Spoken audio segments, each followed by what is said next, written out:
Welcome to Gitamrit. Bhagavad Gita में जीवन के मूल प्रश्नों का उत्तर मिलता है। मैं कौन हूँ? आत्मा क्या है? आत्मा का स्वरूप कैसा है? गीतामृत में इन्हीं विषयों का वर्णन सरल शब्दों में। Gita is eternal science and researching Gita get Amrit. अहम ब्रह्मास्मि, मैं आत्मा हूँ। पिछले सेशन में चर्चा की थी अध्याय 14 श्लोक 14 एवं 15। आज की चर्चा का विषय है अध्याय 14 श्लोक 16, 17 एवं 18। अध्याय 14 गुण त्रय विभाग योग, द योग of differentiation of the modes. श्लोक 16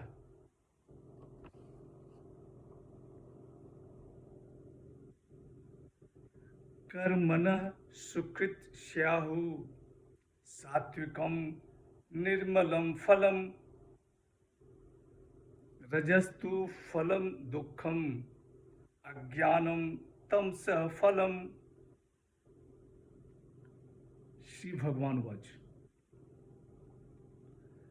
श्रेष्ठ पुरुष ने सात्विक कर्म का फल सात्विक और निर्मल बताया है तथा राजस कर्म का फल दुख, तामस कर्म का फल अज्ञान बतलाया है।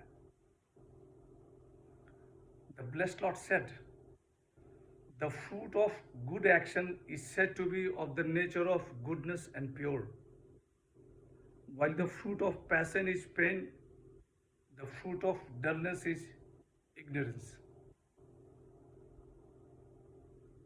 पिछले सेशन में कहा गया कि सत्गुण में मृत्यु होने पर ब्रह्मलोक में जन्म, रजोगुण में मृत्यु होने पर कर्मों में आसक्त लोकों में जन्म और तमोगुण में मृत्यु होने पर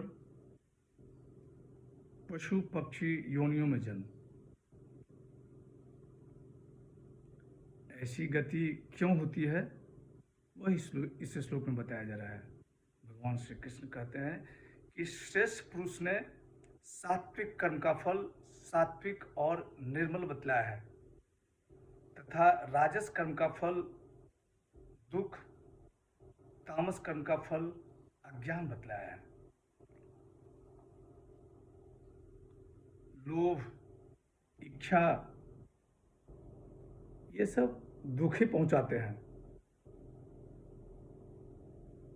रजोगुण की क्रियाएं सुखों से युक्त दुखती है, लेकिन यह दुखों से युक्त है। संत ज्ञानेश्वर जी ने अपनी टिप्पणी में कहा है कि जैसे नीम का फल बाहर से बड़ा ही सुंदर दिखता है, लेकिन भीतर से कड़वा, उसी तरह यह है। श्लोक 17 सत्वा संजायते ज्ञानम रजसो लोभ एव च प्रमाद मोहो तमसः भवतो ज्ञानमेव च। श्री भगवान वाच। सत्वगुण से ज्ञान उत्पन्न होता है, रजोगुण से लोभ तथा तमोगुण से प्रमाद, मोह और अज्ञान उत्पन्न होता है। The blessed Lord said, from goodness arises knowledge, and from passion, greed, negligence, and error arises from dullness. गुणों से क्या उत्पन्न होता है वह इस श्लोक में बताया गया है। भगवान श्री कृष्ण कहते हैं कि सत्वगुण से ज्ञान उत्पन्न होता है, रजोगुण से लोभ तथा तमोगुण से प्रमाद, मोह और अज्ञान उत्पन्न होता है। संत ज्ञानेश्वर जी ने अपनी टिप्पणी में कहा है कि रज और तम का नाश केवल सत्य ही कर सकता है। स्वामी प्रभुपाद जी अपनी टिप्पणी में कहते हैं कि दुनिया में जितनी भी अशांति और अराजकता है उसका कारण रजो और तमोगुण।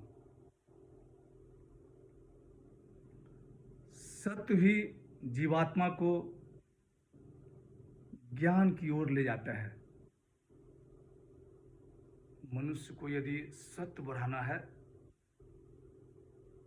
तो ईश्वर की भक्ति में लीन हो जाए। श्लोक 18।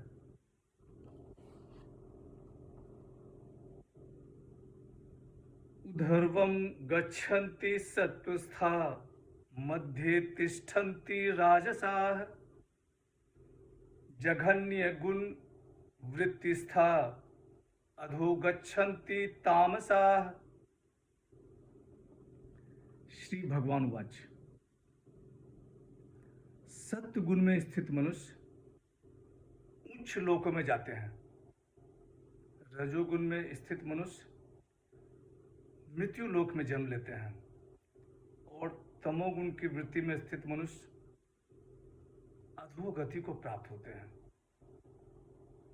The blessed Lord said, "Those who are established in goodness rise upwards. The passionate remain in the middle. The dull, steeped in the lower occurrences of the modes, sink downwards." जिनके जीवन में सत्वगुण, रजोगुण, तमोगुण की प्रधानता होती है, उनकी मरने पर क्या स्थिति होती है वह इस श्लोक में बताया गया है। भगवान श्री कृष्ण कहते हैं कि सत्वगुण में स्थित मनुष्य उच्च लोक में जाते हैं, रजोगुण में स्थित मनुष्य मृत्यु लोक में जन्म लेते हैं और तमोगुण की वृत्ति में स्थित मनुष्य अधोगति को प्राप्त होते हैं। जो गुणों से परे हैं उनका वर्णन भगवान श्री कृष्ण आगे के श्लोक में करते हैं। आज की चर्चा यहीं समाप्त करते हैं। अगले सेशन में चर्चा को और आगे बढ़ाएंगे। यदा यदा हि धर्मस्य ग्लानिर्भवति भारत अभ्युत्थानम् अधर्मस्य तदात्मानं सृजाम्यहम्।